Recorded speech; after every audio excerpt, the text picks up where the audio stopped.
महामानव डॉक्टर बाबासाहेब आंबेडकर यांनी 25 डिसेंबर 1927 रोजी महाडच्या क्रांतीभूमीत जुन्या चालीरीती, रूढी, परंपरा, विषमतेची पाळंमुळं भक्कम करणारी मनुस्मृती जाहीरपणे दहन करून सामाजिक समता रुजवणारे भारतीय संविधान या देशाला बहाल केले.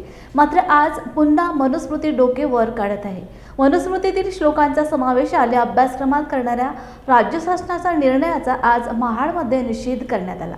यावेळी बौद्धजन पंचायत समितीचे सभापती रिपब्लिकन सरसेनानी आनंदराज आंबेडकर यांची प्रमुख उपस्थिती होती. महाड शहरातील छत्रपती शिवाजी महाराज चौकातून यावेळी रॅली काढत थेट महाड येथील ऐतिहासिक 14 तळ्यावर डॉक्टर बाबासाहेब आंबेडकर यांना अभिवादन करून आनंदराज आंबेडकर हे क्रांती स्तंभाजवळ दाखल झाले. त्यानंतर त्यांनी तिथे मनुस्मृतीचे दहन केले.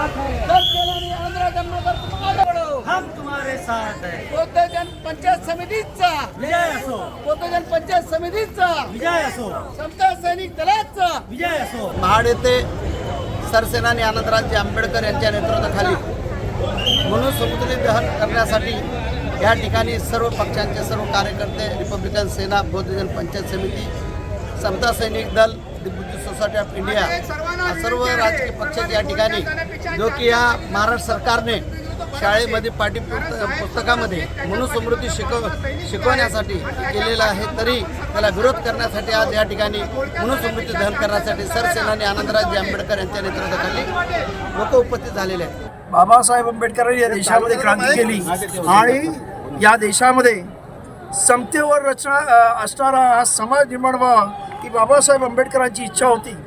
आणि त्या पद्धतीनं बाबासाहेबांनी या देशात संविधानसुद्धा समता, न्याय, बंधुत्व याच्यावर आधारलेलं हे संविधान आपल्याला दिलं. परंतु आपण पाहतो बाबासाहेबांनी केलेल्या क्रांतीविरुद्ध काही मनुवादी, जातीवादी मंडळींनी परत एकदा या देशामध्ये प्रतिक्रांती करण्याचा प्रयत्न केलेला आहे.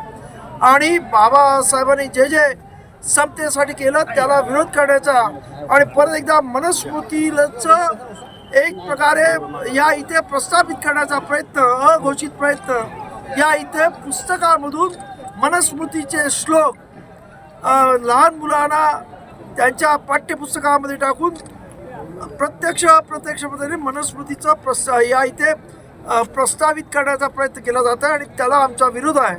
कारण या मनुस्मृतीमध्ये माणसामध्ये भेद निर्माण करणारी जाती व्यवस्था, महिलांना, दलितांना, ओबीसीना हे शूद्र आहेत, जनावरांसारखे आहेत अशा पद्धतीची श्लोकामध्ये असणारी भाषणं आणि महिलांना गुलाम आहेत. आणि त्या सतत आई जन्मापासून जन्मल्यानंतर वडिलांच्या धाकामध्ये, त्यानंतर किती खराब नवरा असेल, दारुडा असेल, व्यभिचारी असेल तरी पतीच्या धाकामध्ये, आणि त्यानंतर तो मुलांच्या म्हणजे ती स्त्री मुलांच्या दबावाखाली असायला पाहिजे अशा पद्धतीचं अत्यंत दुर्दैवी वक्तव्य या मनुस्मृतीमध्ये केलेलं आहे. आणि ते समस्त या देशामधल्या सर्वच आमच्या माता भगिनींसाठी अत्यंत घातक आहे. आणि या सर्वाचा विचार करून बाबासाहेबांनी त्या काळामध्ये ही मनुस्मृतीचं दहन केलं होतं. आणि परत एकदा या इथं ह्या मनुस्मृतीला उजाळा देण्याचा प्रयत्न केला जातो. आणि म्हणून 95 वर्षानंतर आम्ही या देशामध्ये हा जो प्रयत्न केला जातो आहे त्याला ठेचून काढण्याचा प्रयत्न आंबेडकरी समाज या इथे करत आहे. आणि त्याचाच एक प्रयत्न म्हणून ज्या बाबासाहेबांनी 25 डिसेंबर 1927ला या महाड मुक्कामी या मनुस्मृतीचं दहन त्यांचे सहकारी सहस्त्रबुद्धे यांच्या हस्ते केलं. आज मला आनंद वाटतोय की याच मनुस्मृतीचं दहन आम्ही त्या काळचे बाबासाहेबांचे सहकारी सुलभानाना टिपणीस यांचे नातू मिलिंद टिपणीस यांच्या हस्ते आम्ही करत आहोत. आणि परत एकदा इतिहासाची पुनरावृत्ती करून खऱ्या अर्थानं या देशामध्ये आज सुद्धा बाबासाहेबांचा विचार हाच विचार प्रामुख्याने राहणार आहे. बाबासाहेबांचं संविधान हेच या देशामधला समतेवर. सर, आपली मागणी या प्रकरणात आज दहन केलेलं आहे, मागणी काय असणार आहे आपली? या पुढे भविष्यामध्ये काय आंदोलन आणि मागणी काय असेल?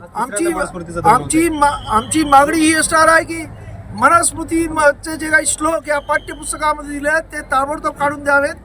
त्याचबरोबर बाबासाहेब आंबेडकरांनी मनुस्मृती का जाळली याबद्दलचे पाठ्यपुस्तकामध्ये म्हणजे अभ्यासक्रमामध्ये विषय असावा.